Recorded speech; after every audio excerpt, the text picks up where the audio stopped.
Hello student, good evening to all of you students. हम सभी जो है अपने टीचिंग एग्ज़ाम के प्रिपरेशन के लिए होम साइंस सब्जेक्ट के टेक्सटाइल ब्रांच के क्विक रिवीजन की क्लास कंटिन्यू कर रहे हैं, जिसमें से हमने पिछले क्लास में जो रंगाई है अपना इस टॉपिक को कवर किया था। आज की क्लास में हमें अपने जो प्रिंटिंग का टॉपिक है और इसके साथ ही साथ जो अन्य कुछ इम्पोर्टेंट टॉपिक है उस पर हम डिस्कस करेंगे। आज की क्लास आप लोग की बहुत ही इंपॉर्टेंट होने वाली है। इसमें जितने भी पॉइंट आपको बताया जाए वो पॉइंट टू पॉइंट आप लोग नोट करते जाइएगा, और किसी भी पॉइंट में अगर थोड़ी सी भी समस्या हो तो आप उसे कमेंट बॉक्स में अवश्य लिखिएगा। आपको बता दें कि इसमें जितने भी टॉपिक हैं उसे अगर आप अपने दैनिक जीवन में, व्यवहारिक जीवन में जो चीज़ें आप प्रेजेंट टाइम में देख रहे होंगे उनसे रिलेट करके, संबंधित करके अगर समझेंगे तो बहुत ही आसानी से आप आज के टॉपिक को समझ पाएंगे। ठीक है, चलिए अपनी क्लास की हम शुरुआत करते हैं। इसमें देखिएगा, जो प्रिंटिंग है इसकी हिंदी क्या होती है? छपाई होती है। इसमें आपसे पूछा जाता है कि आखिरकार छपाई है क्या। आपने इसके बाद तो रंगाई को पढ़ा, जिसमें आप रंगों के माध्यम से डायरेक्ट जो है क्या करते, रंगाई कर रहे थे। उसके भी अलग अलग प्रकार से रंगाई भी आपको बताई गई है, लेकिन उसी के साथ ही साथ आपको छपाई अलग से बताया गया। इसमें भी तो रंगों का ही प्रयोग किया गया होगा, तभी तो एक दूसरे से अलग अलग करके वो डिज़ाइन, वो नमूने तैयार किए गए होंगे।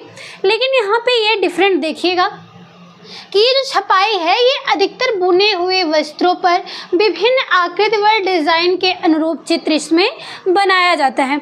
यानी कि ऐसा नहीं है कि आप जो है रंग के माध्यम से कपड़े को बांधने विधि से रंग रहे हो या फिर किसी अन्य विधि से कपड़ों की रंगाई कर रहे हो, बल्कि इसमें क्या किया जाता है, इसमें जो है वस्त्रों पर ही अलग से किसी रंगों के अलग से डिज़ाइन बाद में बनाई जाती है। वस्त्रों के ना ही इसमें जो है धागे के रूप में, ना ही रेशे के रूप में, ना ही कपड़े के रूप में अलग से रंगाई की जा रही है, बल्कि इसमें छपाई की जा रही है। अलग से इसमें रंगों के माध्यम से ही डिज़ाइन बनाई जा रही है। ठीक है, जब वह तैयार हो जाता है उसके बाद रंगों के माध्यम से ही इस पर अलग से डिज़ाइनिंग बनाई जाती है, छपाई की जाती है। देखिएगा, इसमें जो प्रिंटिंग की विधि आपसे पूछी जाती है, विभिन्न प्रकार के रंग जो छपाइयाँ हैं वो आपको दी जाती हैं। फिर उसमें से पूछा जाता है कि ये जो छपाई विधि है वो किस प्रकार की विधि के अंतर्गत आता है, यानी कि जो छपाई के प्रकार हैं वो किस विधि के द्वारा छपाई किए गए हैं। तो उसमें से विधियों में ये 3 मुख्य होते हैं जो आपके एग्ज़ाम में बार बार पूछा जाता है। चाहे वो किसी भी स्टेट का आपका टीएसटी पीएचडी का एग्ज़ाम हो, टीचिंग का, होम साइंस का, वो सभी में ये पूछा जाता है। यहाँ जो भी छपाई के आपको प्रकार भी बताए गए हैं उन सभी में इन 3 विधियों का ही प्रयोग किया गया है। देखिएगा, इसमें सबसे पहला प्रत्यक्ष छपाई, जिसे डायरेक्ट प्रिंटिंग के नाम से जाना जाता है। ऐसे वस्त्र जिन पर जो है डायरेक्ट, मतलब किसी भी अन्य वस्तुओं का प्रयोग ना करके डायरेक्ट उन वस्तुओं पर ही क्या कर रहे हैं, आप कोई भी डिज़ाइनिंग बना दे रहे हैं स्वयं से, तो क्या है, प्रत्यक्ष यानी कि डायरेक्ट छपाई कर रहे हैं। लेकिन वहीं पर डिस्चार्ज छपाई का क्या मतलब होता है कि आपने वस्त्रों को पूरी तरह से रंग दिया है, रंगने के बाद उसमें कुछ ब्लीचिंग इत्यादि का प्रयोग करके आप वहाँ से उस रंग को डिज़ाइन में हटा देते हैं, तो वहाँ पे डिस्चार्ज छपाई होता है। ठीक है, यानी कि आप एक जगह से डिस्चार्ज कर रहे हैं किसी चीज़ को, रंग को डिस्चार्ज कर दे रहे हैं। डिस्चार्ज का क्या मतलब होता है? हटा देना। यानी कि जो रंग है वस्त्रों पे रंगाई की गई है पहले से, अब उस पर छपाई करनी है। तो यहाँ पे क्या देखना है आपको, रंगाई करने के बाद जो छपाई करनी होती है आपको डिस्चार्ज छपाई में, तो जिस भी आकार का आपको डिज़ाइन प्राप्त करना होता है वो डिज़ाइन में आप ब्लीचिंग के माध्यम से ही रंग को ही हटा देते हैं, तो वो क्या हो जाता है, डिस्चार्ज छपाई कहलाता है। इसके बाद है अवरोधक छपाई। अवरोधक छपाई को इंग्लिश में रेसिस्ट प्रिंटिंग के नाम से जाना जाता है। आप लोग इंग्लिश वर्ड को ज़्यादा इंपॉर्टेंस देंगे अपने टेक्सटाइल में, क्योंकि हिंदी वर्जन इसका चेंज होता रहता है। अवरोधक छपाई का क्या मतलब होता है कि जिस स्थान पे आपको डिज़ाइनिंग बनानी है वहाँ पे आप किसी मोम इत्यादि का प्रयोग करके उस स्थान को, डिज़ाइन वाले स्थान को ढक देते हैं। उसके बाद पूरे वस्त्र को रंग देते हैं, सुखा करके उसके जो मोम लगे हैं उनको बाद में आप हटा देते हैं। तो जहाँ पे मोम लगा हुआ था वहाँ पे जो है रंग नहीं चढ़ पाता है, तो इसी ऐसी छपाई को अवरोधक छपाई के नाम से जाना जाता है। अवरोधक मतलब कि जहाँ पे आपको डिज़ाइन बना था वहाँ पे आपने कुछ अवरोधक पदार्थों का प्रयोग करके उस स्थान को छिपा दिया है। बाद में जो रंगाई करते हैं वो रंग सूख जाने, जब वस्त्रों की आप धुलाई करते हैं तो धुलाई के बाद ये मोम भी हट जाता है। गर्म पानी से जब आप धोते हैं तो ये जो इसका मोम है वो हट जाता है। फिर क्या देखने को मिलता है आपको कि सुंदर से डिज़ाइन, जिस आकार में आपने मोम लगाया था वो स्थान खाली प्राप्त होता है आपको। तो इस प्रकार की छपाई को अवरोधक छपाई के नाम से जाना जाता है। तीनों पॉइंट को एकदम आसान भाषा में समझिएगा। डायरेक्ट छपाई यानी कि उस पर किसी भी वस्तु का अलग से प्रयोग नहीं किया गया, डायरेक्ट आप किसी प्रत्यक्ष रूप से ही कुछ छपाई कर दे रहे हैं। डिस्चार्ज छपाई में क्या होता है कि आपने पूरे वस्त्र पे रंगाई किया है, उसके बाद जितने डिज़ाइन में जिस भी आकार में आपको उस वस्त्र पे डिज़ाइन प्राप्त करनी है उतने दूर ब्लीच का प्रयोग करके, ब्लीचिंग की सहायता से आप रंगों को ही वहाँ से उड़ा देते हैं या हटा देते हैं, उसे डिस्चार्ज छपाई कहते हैं। वहीं जो रेसिस्ट प्रिंटिंग है अवरोधक छपाई में, जिस स्थान पे आपको डिज़ाइन प्राप्त करना होता है उस स्थान पे जो आप मोम का प्रयोग करके उस स्थान को ढक देते हैं और बाद में उसे धुल देने के बाद वो डिज़ाइन आपको सुंदर से प्राप्त हो जाती है। ये रही आपकी प्रिंटिंग करने की 3 इम्पॉर्टेंट जो विधियां बताई गई हैं। ठीक है, अब आगे आपको बताया जाएगा कि जो छपाई है इसके कुछ प्रमुख जो छपाइयाँ दी गई हैं। आज के आधुनिक युग में विभिन्न प्रकार से जो छपाई रंगाई सब की जा रही है, लेकिन आपके सिलेबस के अकॉर्डिंग एग्ज़ाम के पॉइंट ऑफ व्यू से जो भी इम्पोर्टेंट पॉइंट है एक सीक्वेंस से आप उसको नोट करिएगा और ध्यान से समझते जाइएगा। देखिएगा, सबसे पहले आता है ब्लॉक छपाई। ब्लॉक छपाई इसका क्या मतलब होता है? इसमें ये जो छपाई है सबसे प्राचीनतम छपाई में आता है। आपसे एग्जाम में पूछा जाता है कि सबसे प्राचीनतम छपाई कौन सी है, तो आप ऑप्शन में से ब्लॉक छपाई को सिलेक्ट करते हैं। ठीक है, आगे देखिएगा ये छपाई है, आप लोग अगर मेला इत्यादि गए होंगे, कई मंदिरों में दर्शन वगैरह करने जाते हैं तो वहाँ बाहर देखते होंगे गेट के बाहर ही कि जो जगह जगह पे कोई क्या कहते हैं गोदना वगैरह होता है, जो डिज़ाइन आपके हाथ में बना देते हैं मशीनों के द्वारा। लेकिन इस समय पे ऐसा हो रहा है या फिर कुछ समय से हो रहा है, वो एक अलग चीज़ है, उसमें भी आपके हाथों पे छपाई की जाती है, लेकिन ये मशीनों के द्वारा की जा रही है। लेकिन आप यही तो देखे ही होंगे कि टैटू बनाने के लिए ही क्या देखते हैं आप लोग कि लकड़ियों के कुछ ठप्पे रखे होते हैं जिनमें डिज़ाइन में गहराई में उसमें छिद्र किया गया होता है, उसे रंग या मेहंदी में डुबो करके आपके हाथों पर लगा दिया जाता है। तो उस ठप्पे पे जिस आकार में वो डिज़ाइन बनी गई होती है वो आपके हाथों पे डिज़ाइन बन जाती है। आपने देखा होगा उसमें क्या होता है कि शीशम और सागवान की लकड़ी का प्रयोग किया जाता है। एग्ज़ाम में आपसे पूछा गया है पिछले एग्ज़ाम में टीजीटी में कि जो ब्लॉक छपाई है इसमें ठप्पे को बनाने के लिए किस प्रकार की लकड़ियों का प्रयोग किया गया है, तो शीशम और सागवान की लकड़ी का प्रयोग इसमें किया जाता है। और इसमें क्या होता है कि जिस भी आकार में, चाहे वो फूल हो, जानवर हो, कोई भी मेहंदियों की डिज़ाइन हो, वस्त्रों पे छपाई करनी, किसी भी प्रकार की कोई भी डिज़ाइन हो, तो क्या देखने को मिलता है वही डिज़ाइन उस लकड़ी पे बना करके उसे गहराई में उसमें छिद्र करके उसे अलग कर दिया जाता है डिज़ाइन को। फिर आप उस ठप्पे को रंग में डुबो करके किसी वस्त्र पर, हाथ पर, दीवार पर कहीं भी अगर मुहर की तरफ मारते हैं तो वहाँ पे जो है वो डिज़ाइन बन जाती है जो आपने लकड़ी में बनाया हुआ था। तो इस प्रकार से की जाने वाली छपाई को ब्लॉक छपाई के नाम से जाना जाता है। ये समझ में आया? ये अगर ये पूछा जाता है कि ब्लॉक छपाई कहाँ की प्रसिद्ध है, कहाँ से इसकी शुरुआत मानी जाती है, तो देखिए ये बंगरू एक गांव है जहाँ पे इसका प्रारंभ किया गया था। ये बंगरू कहाँ पे है? जयपुर में है। जयपुर कहाँ? राजस्थान, जयपुर, इन सब जगहों पे क्या है कि ये ब्लॉक छपाई जो है शुरुआत की गई थी। आगे देखिएगा इसमें ये जो है कि लकड़ी के ठप्पे में 1/2 इंच की गहराई में डिज़ाइन बना दी जाती है जिसके द्वारा ही छपाई की जाती है। ठीक है, आगे देखिएगा दूसरा है स्टेंसिल छपाई। स्टेंसिल छपाई क्या है? नॉर्मल आसान भाषा में समझिएगा, लड़कियां जो हाथों पे आप लोग मेहंदियां लगाती हैं, तो मेहंदी जो डिज़ाइन आप अलग से बनाती हैं कोन के द्वारा, एक वो अलग से आप अपने स्वयं के अनुसार या देख करके कहीं से भी स्वयं से कीप के द्वारा मेहंदी लगा रही हैं ना। लेकिन आपको मार्केट में ऐसे भी सुविधा उपलब्ध होती है कि आपको जो अपने हाथ की अंगुलियों, पंजों और कलाइयों के पूरे हाथ के आकार में ही एक प्लास्टिक की शीट मिलती है। उस प्लास्टिक शीट को आप अपने हाथों पे चिपका करके लगा लेते हैं, फिर उसके ऊपर से मेहंदी का लेप लगा देते हैं आप लोग। ज़्यादा टाइम नहीं लगेगा, बस उस शीट को अपने हाथों पे लगाते हैं, फिर उसमें जिस भी आकार में जो डिज़ाइन उस पर बनाई गई होती है पॉलीथीन पे, उसी पे आप जब मेहंदी का लेप कर देते हैं, तो जहाँ पर भी जो भी डिज़ाइन काटी गई है उस पॉलीथीन पे, वो डिज़ाइन जब आप पॉलीथीन उखाड़ देते हैं तो वो डिज़ाइन आपके हाथों पे छप जाती है।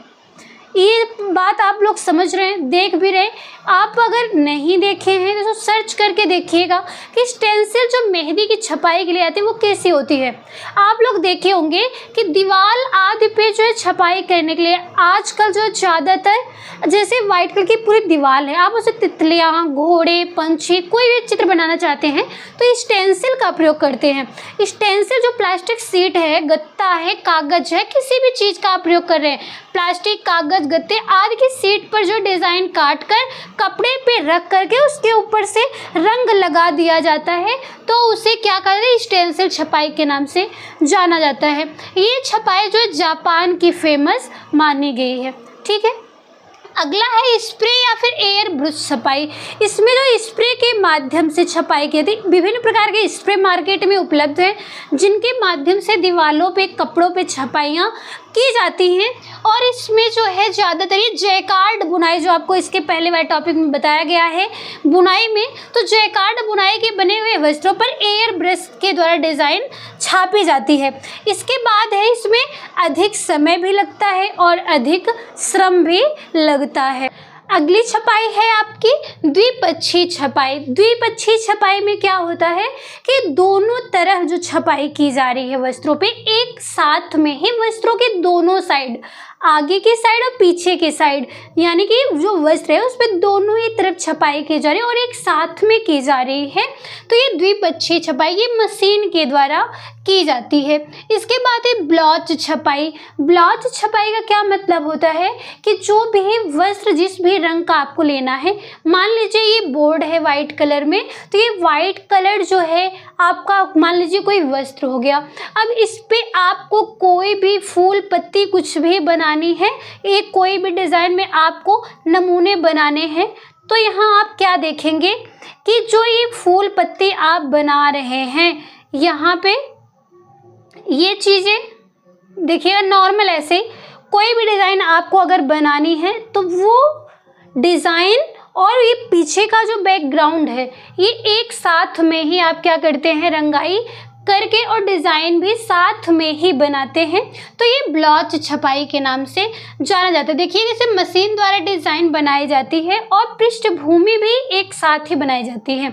ये पीछे का वाइट कलर पृष्ठभूमि हो गया, ये जो ब्लैक कलर से हमने ये जो फूल बनाया है, तो ये दोनों ही रंग जो एक साथ छपाई की जा रही है, इसे ब्लॉच छपाई के नाम से जाना जाता है। अगला है रोलर छपाई। रोलर छपाई का क्या मतलब है कि जिस प्रकार से आपने देखा रोलरों की मदद से ही वस्त्रों की बुनाई की जा रही थी, जिसमें दो रोलर लगे हुए थे, एक में ताने का धागा लिपटा था, एक में कपड़े को इकट्ठा करने के लिए, यानी कि बुने हुए कपड़े को इकट्ठा करने के लिए रोलर लगा हुआ था। उसी प्रकार से यहाँ पे समझिएगा आप लोग कि जो ये रोलर छपाई है इसमें भी 3 रोलर की मदद से छपाई की जाती है। समझिएगा जैसे यहाँ पे एक रोलर हो गया,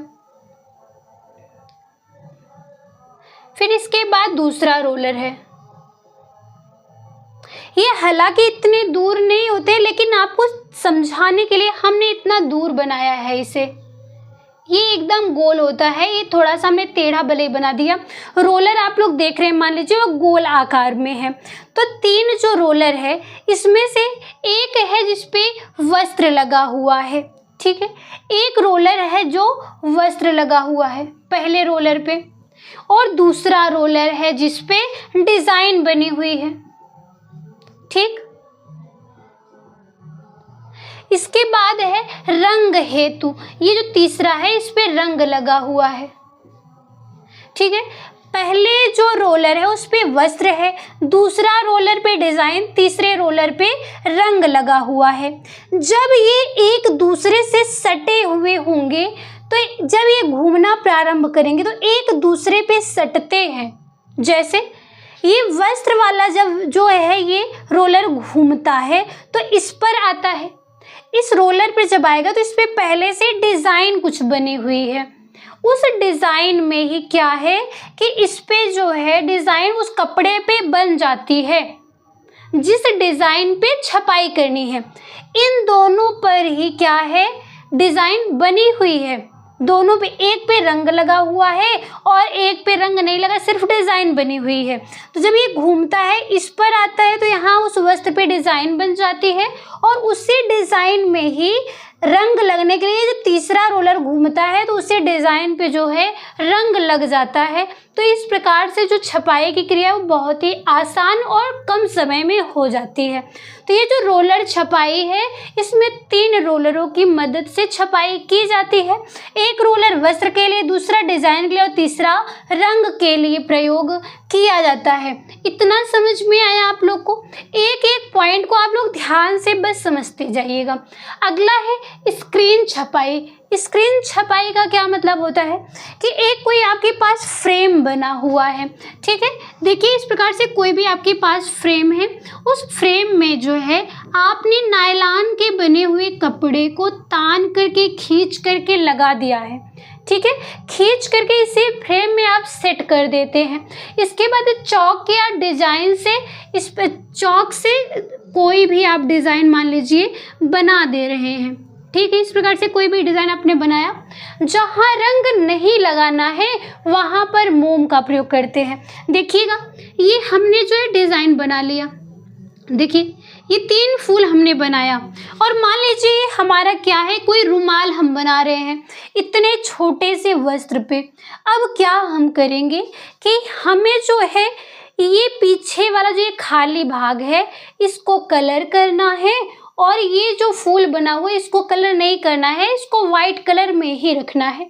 तो हम क्या करेंगे, एक जब इस टेंसिल पे इसको खींच करके कपड़े को लगा लेते हैं, फिर इसमें जो खाली स्थान है, जो इसकी पृष्ठभूमि, ब्रैकेट देखिएगा, पृष्ठभूमि पर मोम लगा देना। ये जो पृष्ठभूमि है इसकी जो खाली स्थान है इसे आप जो है मोम इस पर लगा देते हैं। ठीक है, जब इस पर आप लोग मोम लगा देंगे फिर इस पर कोई भी कलर आप चढ़ाएंगे तो क्या होता है, जिस भाग पर मोम लगा होगा उस भाग पे रंग नहीं चढ़ेगा। तो जिस भाग पे रंग नहीं चढ़ेगा वो भाग आपका जो है वो वाइट ही रहेगा। ठीक है, जिस पर रंग चढ़ जाएगा, देखिए यहाँ पे एग्जाम्पल के तौर पे आप लोग इसको देखिएगा, ये जो हम कलर कर रहे हैं ये छपाई के बाद की प्रोसेस नहीं है, बल्कि ये समझिए आपके यहाँ पे मोम लगाया जा रहा है। मोम की मदद से ये पीछे से आपने इसको कलर कर दिया है, इसके बैकग्राउंड को, इसके कपड़े को आपने इसको कलर कर दिया है। तो जब ये मोम के द्वारा आप इसको ढक देते हैं तो ढकने के बाद इस पर जो है मोम के द्वारा रंग नहीं चढ़ेगा। जब रंग नहीं चढ़ेगा तो रंग सब कहाँ चढ़ेगा, ये जो फूल है इस पे चढ़ेगा। ठीक है, इस फूल पे रंग चढ़ जाएगा।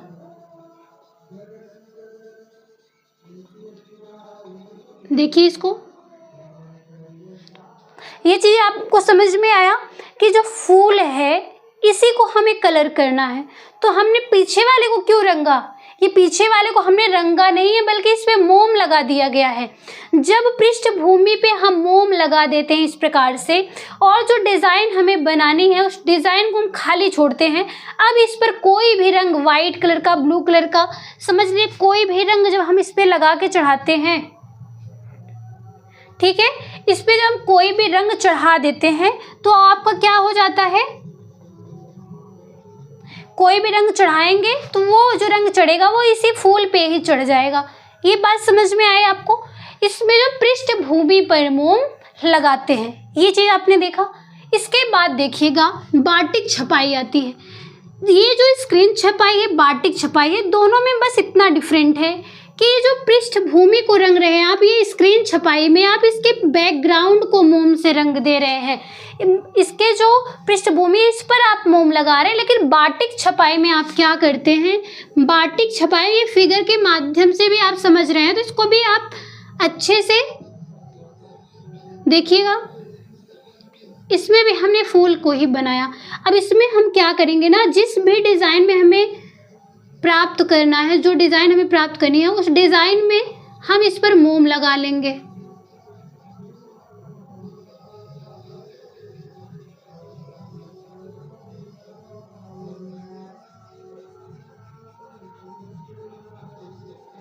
देखिएगा इसको आसानी से, बहुत ही आसान है। बस एक बार आप लोग समझ जाइए तो दोनों में डिफरेंट आपको समझ में आ जाएगा।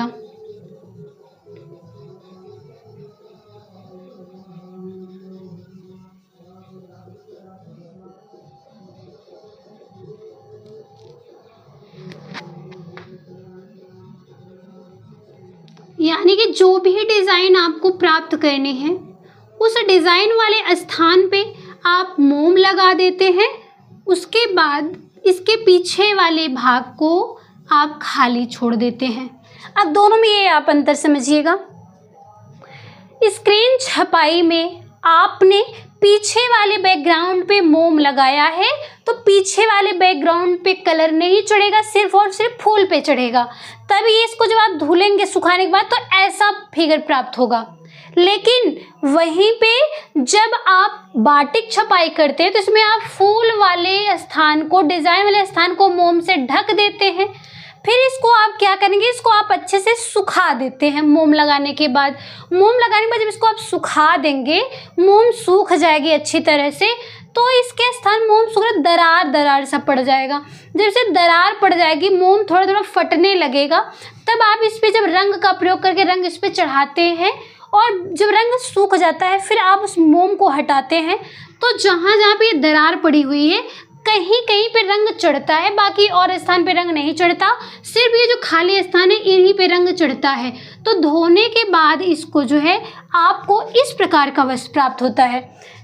इसको धुलेंगे तो ऐसा वस्त्र प्राप्त होगा, इसको धुलेंगे तो ऐसा वस्त्र प्राप्त होगा।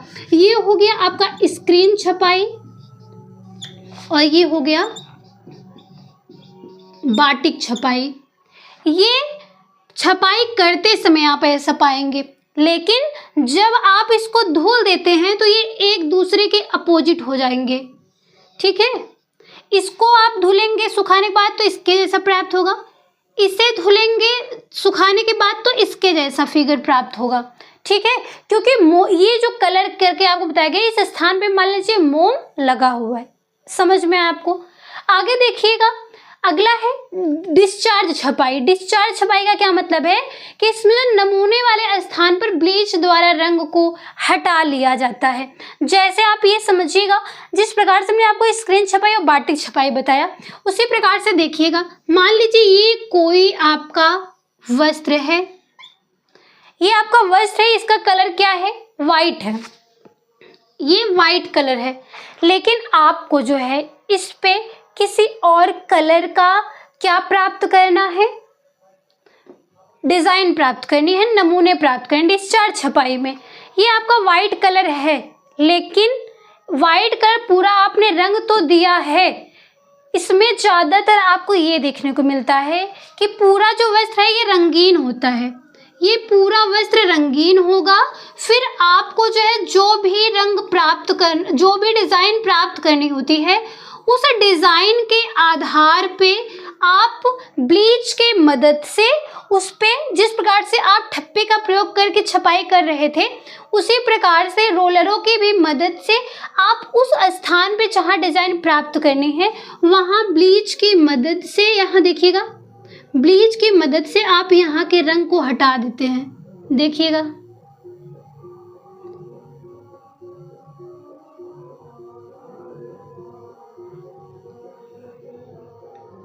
देखिए, तो पूरा आपका जो वस्त्र है मान लीजिए वो ब्लैक कलर में था, ये हमने रंग दिया था, लेकिन आपको ये फूल इस प्रकार से प्राप्त करना था, आपने ब्लीच लगा करके इसके रंग को उड़ा दिया है, तो आपको इस आकार में जो है आपको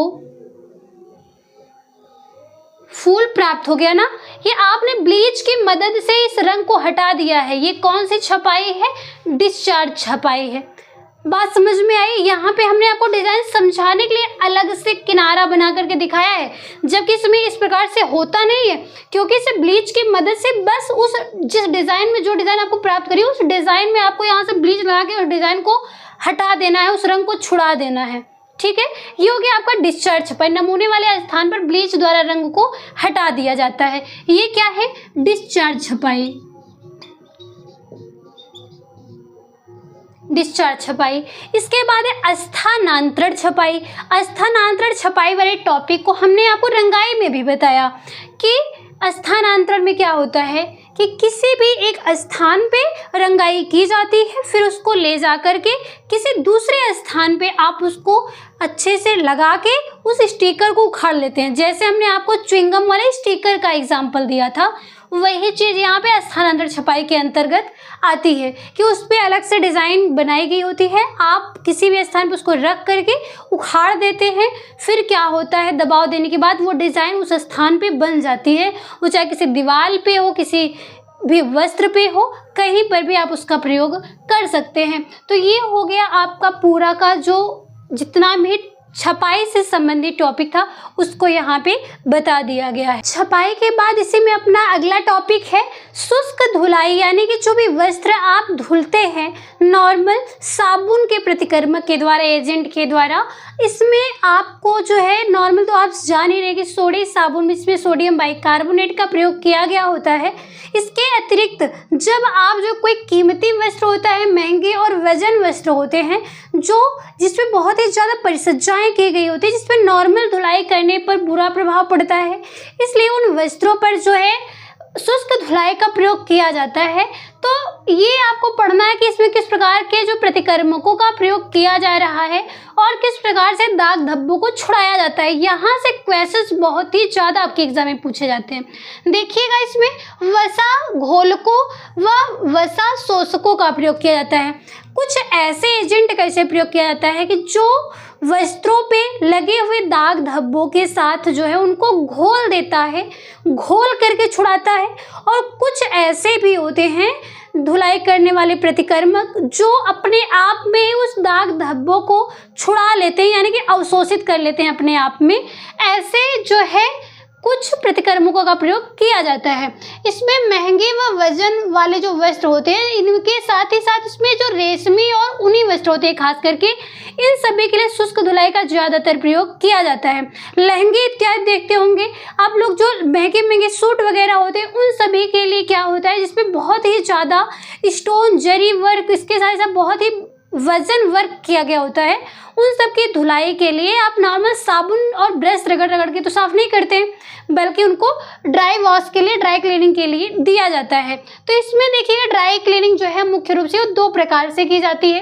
एक ऐसा प्रतिक्रमक होता है जो अपने आप में अवशोषित करता है, वो अवशोषक होता है, और एक है विलायक, यानी कि पानी के साथ मिल करके वो उस दाग धब्बों को क्या करता है, उसमें जो है घोल करके उसको छुड़ाता है, साफ करता है। जरूरी नहीं कि दाग धब्बे पड़े हो तभी ये धोए जाएंगे, बल्कि नॉर्मल जो शुष्क धुलाई है उसमें इनका प्रयोग किया जा रहा है। ठीक है, वसा को जो सोख लेते हैं वो अवशोषक, और जो वसा को घोल करके साफ कर रहे हैं वो विलायक है। ठीक है, आगे देखिएगा अवशोषक के अंतर्गत कौन कौन से चीज़ों का प्रयोग करके आप जो है वस्त्रों की सफाई करते हैं। इसमें एक मुल्तानी मिट्टी है जिसे फुलर अर्थ के नाम से भी जाना जाता है। एग्जाम में आपको देखने को मिलता है कि फुलर अर्थ आपको मैच द फॉलोइंग में आता है। कुछ दाग धब्बे दिए गए होंगे, उनको छुड़ाने के लिए उनके जो प्रतिक्रमक है वो मैच द फॉलोइंग में करने के लिए दिया जाता है, या फिर नॉर्मल ही आपको क्वेश्चन पूछ के ऑप्शन सिलेक्ट करने के लिए पूछा जाता है। देखिएगा अवशोषक के अंतर्गत मुल्तानी मिट्टी आता है, चौक का जो चूरा होता है, डबल रोटी का चूरा, पाउडर, गंधक चूरा, भूसी, लकड़ी का बुरादा, ये सब जो है अवशोषक के अंतर्गत आते हैं। ये सभी जो अपने आप में वसा को, गंदगी को अवशोषित करते हैं। ठीक है, विलायक के अंतर्गत पेट्रोल, बेंजीन, ईथर, तारपीन, मेथाइलेटेड स्पिरिट, ये जो है ज्वलनशील, इनके द्वारा जो इनके जलते हैं, इनका बुरा प्रभाव भी वस्त्रों पे पड़ता है। ये ज्वलनशील के अंतर्गत आते हैं विलायक ही। इसके साथ ही साथ कार्बन टेट्राक्लोराइड और ट्राइक्लोरोथेन, ये जो दोनों हैं, ये दोनों अज्वलनशील के अंतर्गत आते हैं और ये सभी जो मिल करके क्या करते हैं, वसा को अपने आप में घोल करके उस वस्त्र को साफ करने का कार्य करते हैं, धुलाई करने का कार्य करते हैं। तो ये इतना आपका हो गया कि शुष्क धुलाई में ड्राई क्लीनिंग के जो अवशोषक और विलायक हैं। इसके साथ ही साथ इसमें जो है कुछ प्रतिकर्मक आपको बताए गए, एजेंट बताए गए जो वस्त्रों को धोते हैं, जिसमें से क्षारीय है और अम्लीय। कुछ क्षारीय प्रतिकर्मक है और अम्लीय प्रतिकर्मक। क्षारीय में देखिएगा धोने का जो सोडा है, इसे किस नाम से जाना जाता है? जो कपड़े को धोने वाला सोडा होता है, उसका जो है रासायनिक नाम क्या है, आप कमेंट बॉक्स में इसको लिखिएगा।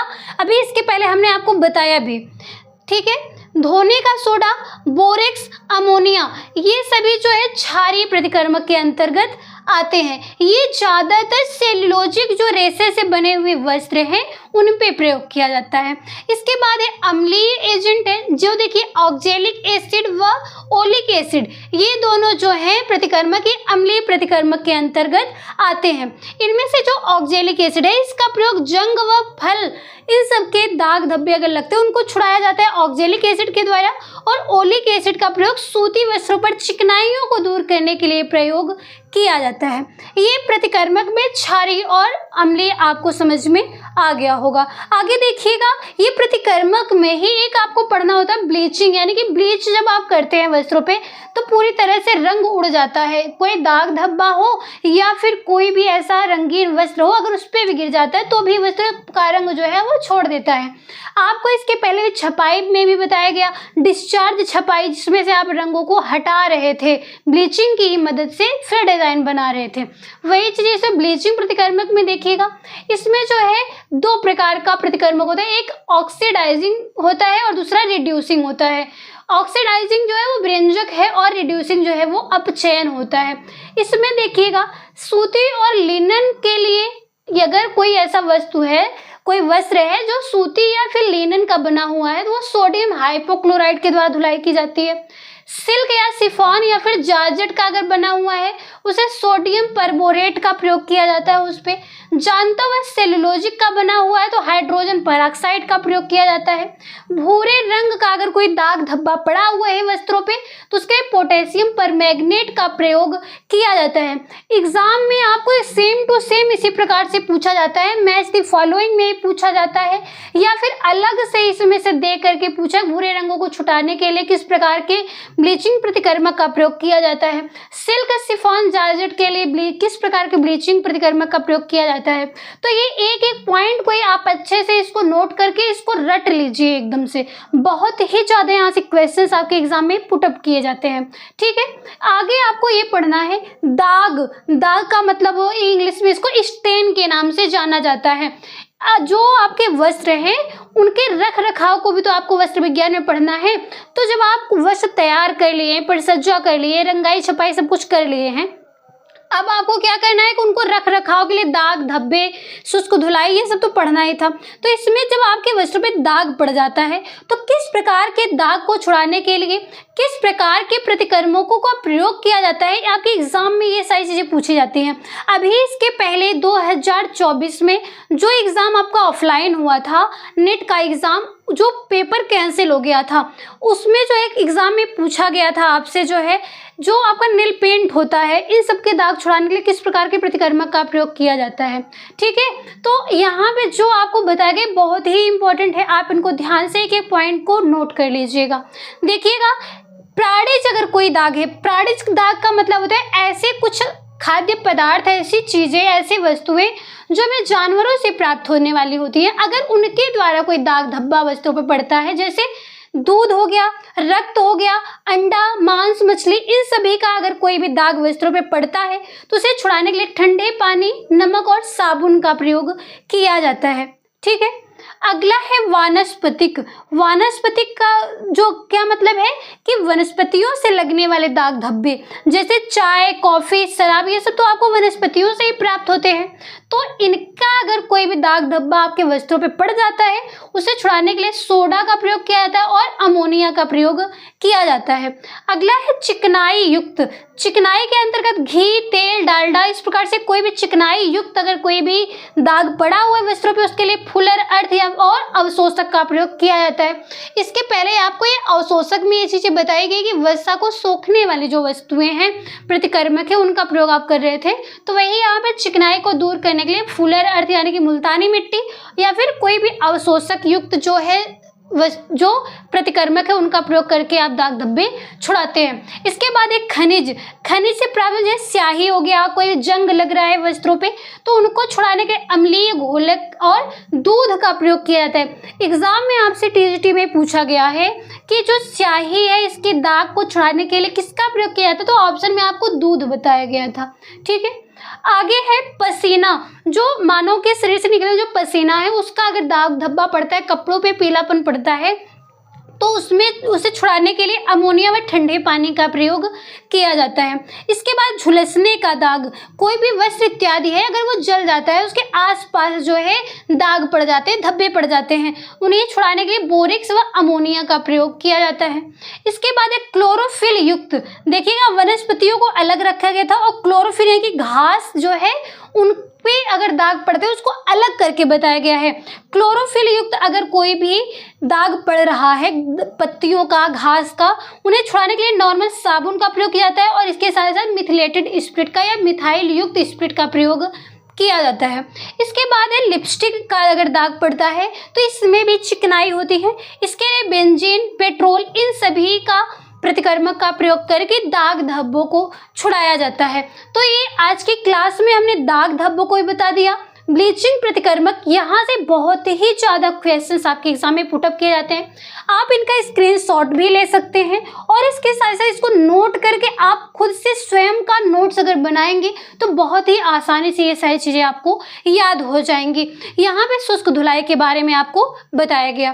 ठीक है, किसी भी पॉइंट पे किसी भी स्टूडेंट को अगर कहीं पर भी प्रॉब्लम हो तो आप कमेंट बॉक्स में लिखिएगा।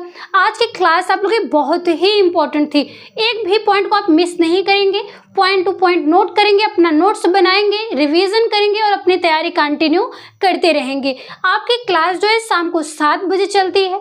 कोई भी इंफॉर्मेशन वगैरह रहता है तो आपको टेलीग्राम चैनल पर वो मैसेज डाल दिया जाता है। आप जो है अगर टेलीग्राम से जुड़ना चाहते हैं तो डिस्क्रिप्शन बॉक्स में इस क्लास के उसका लिंक दिया गया, वहां से जा करके आप जुड़ सकते हैं। आज की क्लास को हम यहीं पे कंप्लीट करते हैं। मिलते हैं आप लोग से हम नेक्स्ट टॉपिक के साथ नेक्स्ट क्लास में। तब तक के लिए धन्यवाद।